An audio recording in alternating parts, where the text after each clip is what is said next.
بسم الله الرحمن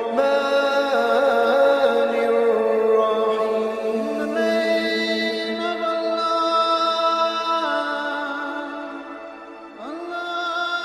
بسم اللہ الرحمن الرحیم. شروع اللہ کے نام سے جو بڑا مہربان اور نہایت رحم والا ہے.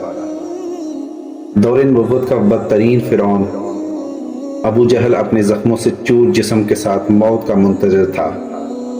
اتنے میں حضرت ابن مسعود رضی اللہ تعالی عنہ وہاں پہنچے. آپ نے اسے داڑھی سے پکڑا اور گردن پر پاؤں رکھ کر زور سے دبایا تو ملعون کی آنکھیں پھٹ پڑی. کہا، اے دشمن خدا، تو فرعون سے بھی بدتر ہے. ابو جہل کی زبان کھینچی چلی آتی تھی مگر پھر بھی تمسخر اڑانے سے باز نہ آیا. دوستو، یہ وہی ابو جہل ہے جس نے اپنی پوری زندگی پیارے آقا صلی اللہ علیہ وآلہ وسلم کو اذیتیں دینے میں گزاری. اس کی موت اور اس کی لاش کے عبرتناک انجام کا واقعہ بھی اسی طرح بھیانک ہے کہ جیسے فرعون اور نمرود کی ہلاکت کے واقعات ہیں. چنانچہ حضرت عبد الرحمن بن عوف رضی اللہ تعالیٰ عنہ کہتے ہیں کہ میدان بدر کے روز دو نوجوان لڑکے معاذ اور معاوض رضی اللہ تعالیٰ عنہ میں سے ایک نے آ کر مجھ سے پوچھا، چچا جان، کیا آپ ابو جہل کو پہچانتے ہیں؟ میں نے سنا ہے کہ اس نے ہمارے آقا کو بہت دکھ دیا. آج اگر وہ مجھے نظر آ گیا تو یا خود قتل ہو جاؤں گا یا اسے قتل کر کے دل کی بھڑاس نکالوں گا. میدان بدر میں گھمسان کا رن تھا. جو ہی مجھے ابو جہل دور سے نظر آیا میں نے اس کی طرف اشارہ کر دیا. ابھی اشارہ ہی کیا تھا کہ دونوں لڑکے باز کی سی رفتار سے اس پر جھپٹ پڑے. ابو جہل اونٹ پر سوار پھرتیاں دکھا رہا تھا. انہوں نے جاتے ہی اس پر پہلا وار کیا تو اس کا پاؤں پنڈلی سے جدا ہو گیا. ابو جہل کراہتا ہوا اونٹ سے نیچے گر پڑا. حضرت معاذ فرماتے ہیں، ابو جہل کا بیٹا اکرمہ جو اس وقت یہ منظر دیکھ رہا تھا، اس نے بڑھ کر ایک وار کیا جو میرے بازو پر لگا، جس سے میرا بازو کٹ کر جسم کے ساتھ لٹکنے لگا. میں اسی طرح لٹکتے ہوئے بازو سے لڑتا رہا حتیٰ کہ جب اس نے مجھے تنگ کیا تو میں نے اسے اپنی ٹانگ میں دبا کر کھینچا اور جسم سے الگ کر دیا. موقع پاتے ہی حضرت معاذ رضی اللہ تعالیٰ عنہ نے ابو جہل پر دوسرا وار کیا اور وہ اس شدت کا تھا ابو جہل کے جسم سے خون پلید کے فوارے چھوٹ پڑے.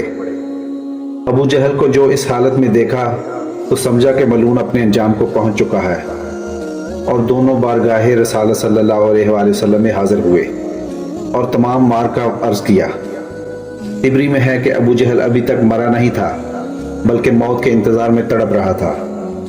جب مارکہ بدر اپنے اختتام کو پہنچا تو پیارے آقا صلی اللہ علیہ وآلہ وسلم نے صحابہ کو حکم فرمایا، ابو جہل کو تلاش کرو. حضرت عبداللہ بن مسعود رضی اللہ تعالیٰ عنہ بھی حکم کی تعمیل میں نکل کھڑے ہوئے. حضرت ابن مسعود کہتے ہیں، آپ صلی اللہ علیہ وآلہ وسلم نے ابو جہل کی ایک نشانی بھی بیان فرما دی تھی. آپ نے فرمایا، اگر تم مقتولین میں سے دیکھو اور ابو جہل کو نہ پاؤ تو دیکھنا اس کے گھٹنے کی جگہ زخم کا نشان ہوگا.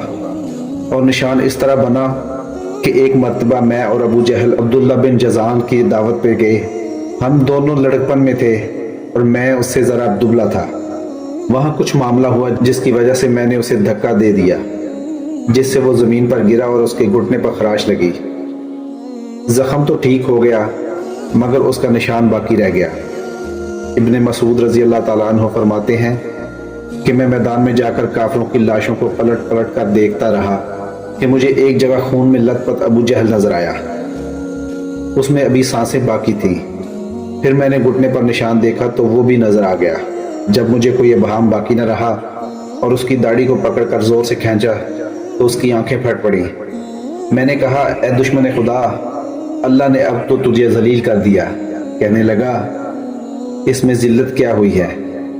میں تو اس شخص کا بدلہ لینے آیا تھا جسے تم نے قتل کر دیا تھا. اچھا بتاؤ، پتہ کس کی ہوئی؟ میں نے کہا، اللہ اور اس کے رسول صلی اللہ علیہ وآلہ وسلم کی. پھر کہنے لگا، اے ابن مسعود، اے بھیڑوں کو چرانے والے، تو بہت اونچی جگہ چڑھا ہے.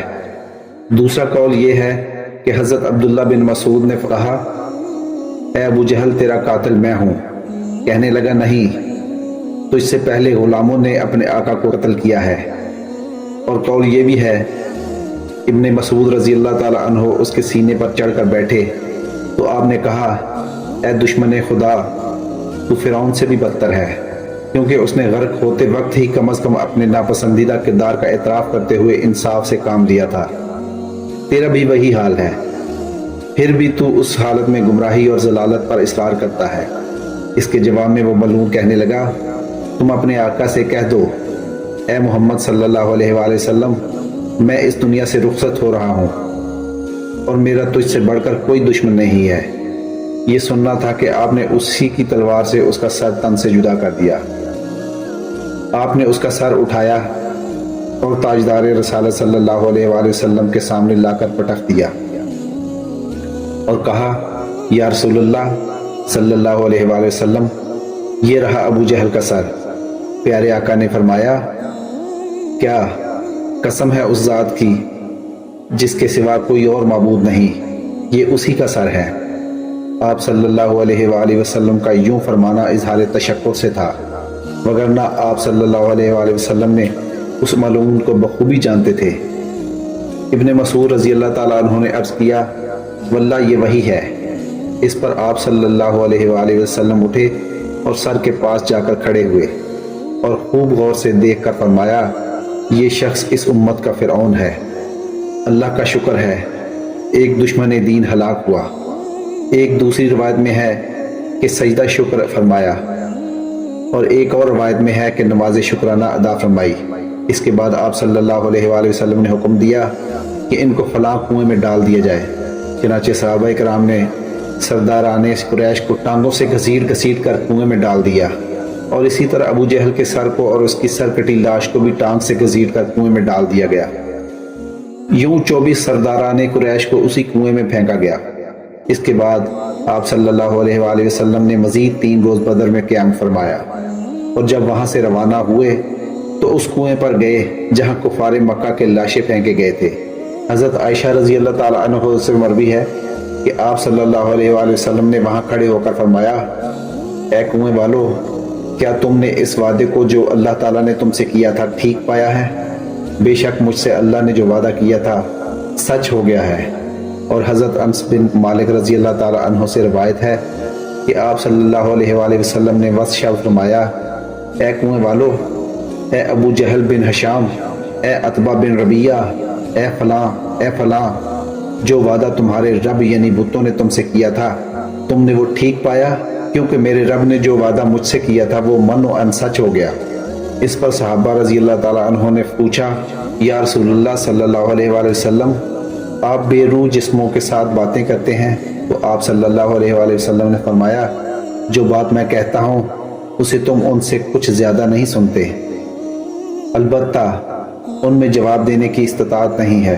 امام طبری نقل کرتے ہیں کہ محمد بن اسحاق کہتے ہیں، بعض علماء نے یہ بات بھی بیان کی کہ جس روز آپ صلی اللہ علیہ وسلم نے گفتگو کی، آپ نے فرمایا، اے کنویں والو، تم نبی کے اہل خاندان ہو کر اپنے نبی کے حق میں بدترین خاندان تھے۔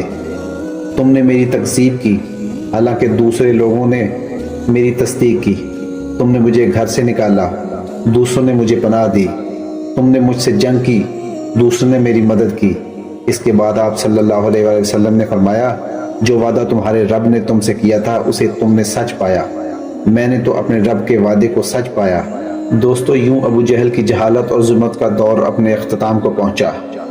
بے شک اللہ کے ہاں ہر ظالم کے لیے دردناک عذاب تیار ہے جس سے بچنا محال ہے۔ دوستو، اگر آپ کو آج کی معلوماتی ویڈیو اچھی لگی ہو تو چینل کو سبسکرائب ضرور کریں اور بیل آئیکن کا بٹن بھی دبا دیں۔ اللہ تعالیٰ آپ سب کا حامی و ناصر رہے۔